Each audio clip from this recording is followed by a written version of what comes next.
आज सुबह की 5 प्रमुख सुर्खियां। अनुभवी टाइटैनिक और अंग्रेजी अभिनेता बर्नार्ड हिल का 79 वर्ष की आयु में निधन।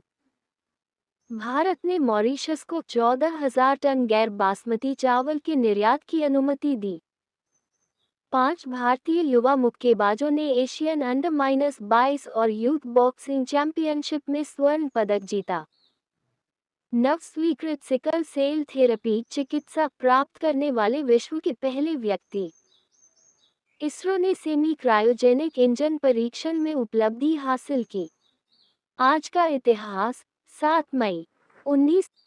दुनिया की सबसे पतली सोने की पत्ती। विवरण। एक परमाणु मोटा सबस्ट्रेट के बिना मुक्त खड़ा फ्री स्टैंडिंग।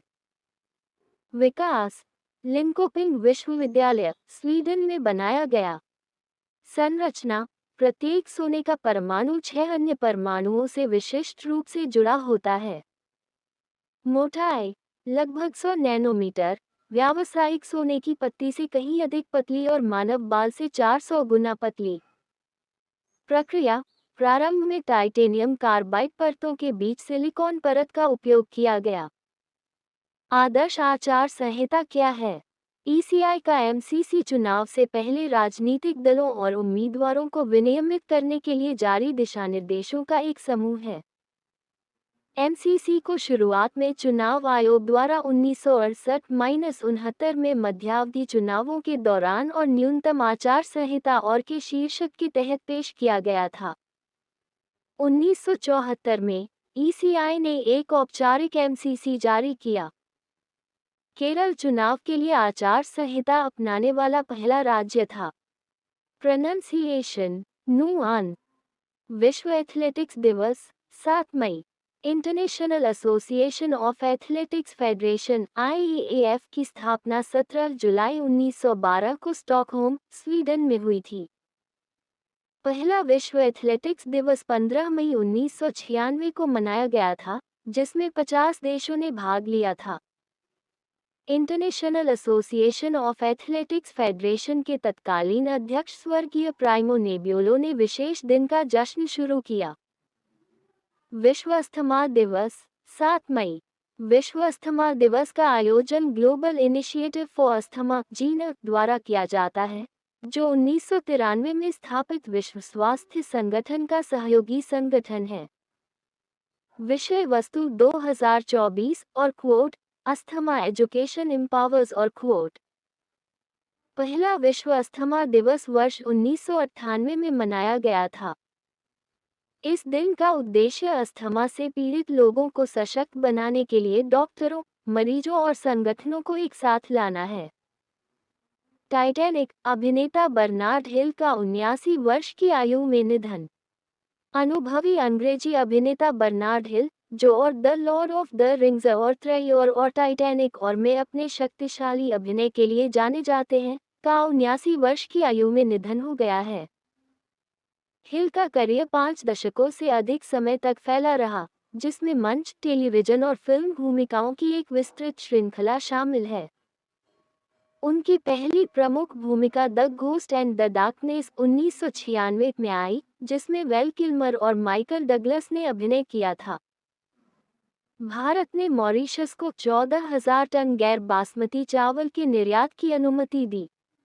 घरेलू आपूर्ति को बढ़ावा देने के लिए 20 जुलाई 2023 से गैर बासमती सफेद चावल के निर्यात पर प्रतिबंध लगा दिया गया है। निर्यात की अनुमति national cooperative exports limited (NCEL) विदेश व्यापार महानिदेशालय (DGFT) के माध्यम से दी जाती है। इसके अलावा नेपाल, कैमरून, कोटे डी और आइवर, गिनी, मलेशिया, फिलीपींस और सेशल्स जैसे देशों को गैर बासमती सफेद चावल के निर्यात की अनुमति दी गई थी। भारत ने अरेबियन ट्रैवल मार्ट 2024 में पर्यटन क्षमता का प्रदर्शन किया। भारत ने दुबई में अरेबियन ट्रैवल मार्ट 2024 में भाग लिया, जिसका नेतृत्व काउंसिल जनरल सतीश कुमार सिवन ने किया।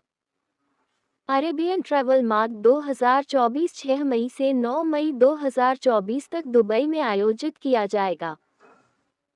पहाड़ी रिजॉर्ट्स पर प्रकाश डालते हुए साल भर यात्रा को बढ़ावा देने के लिए और कूल समर्स ऑफ इंडिया और अभियान शुरू किया। नेपाल की जनसंख्या में 8 दशकों में सबसे कम वृद्धि दर देखी गई। पिछले दशक में नेपाल की जनसंख्या वृद्धि दर 0.92% प्रति वर्ष रही, जो पिछले 8 दशकों में सबसे कम है। एनएसओ की रिपोर्ट के मुताबिक नेपाल की आबादी करीब 29.2 करोड़ है। महिला जीवन प्रत्याशा 73.8 वर्ष, पुरुष जीवन प्रत्याशा 68.2 वर्ष। नेपाल 1911 से हर 10 साल में राष्ट्रीय जनगणना करा रहा है। आर्यन 51 किग्रा ने किर्गिस्तान के कामिलोव जफरबेक के खिलाफ जीत हासिल की। यशवर्धन सिंह 63.5 किग्रा ने तजिकिस्तान के गफूरोव रुसलान के खिलाफ जीत हासिल की। निशा 52 किग्रा ने कजाकिस्तान की ओटनबे बागजान से बेहतर प्रदर्शन किया। लक्ष्मी 50 किग्रा ने मंगोलिया की एंक नोमुंडारी के खिलाफ भारत का 5वां स्वर्ण पदक जीता।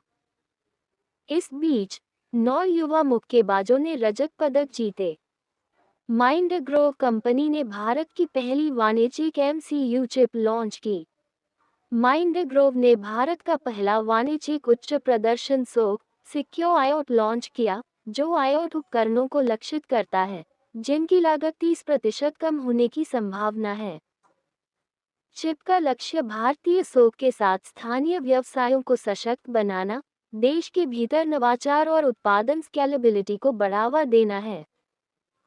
चिप के व्यापक अनुप्रयोग स्पेक्ट्रम के साथ माइंडग्रोव को सालाना लाखों चिप्स की जगह लेने और वैश्विक रुचि आकर्षित करने का अनुमान है। इसरो ने सेमी क्रायोजेनिक इंजन परीक्षण में उपलब्धि हासिल की।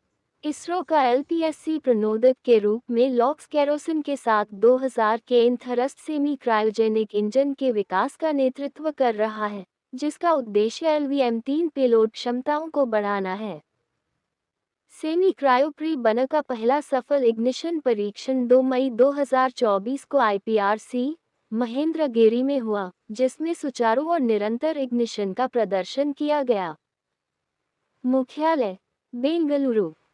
स्थापना 15 अगस्त 1969। संस्थापक विक्रम साराभाई।